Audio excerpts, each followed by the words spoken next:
गरुडगमन तव चरणकमलमिह मनसि लसतु मम नित्यम् गरुडगमन तव चरणकमलमिह मनसि लसतु मम नित्यम् मनसि लसतु मम नित्यम् मम तापमपाकुरु देव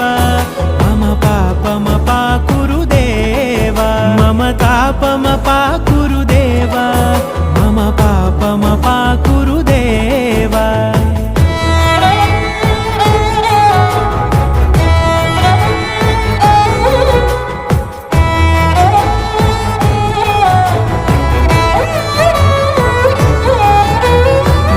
जनयन विधि नमुचिहरण मुख विबुध विनुत पद पद्मा जल जनयन विधि नमुचिहरण मुख विबुध विनुत पद पद्मा विबुध विनुत पद पद्मा।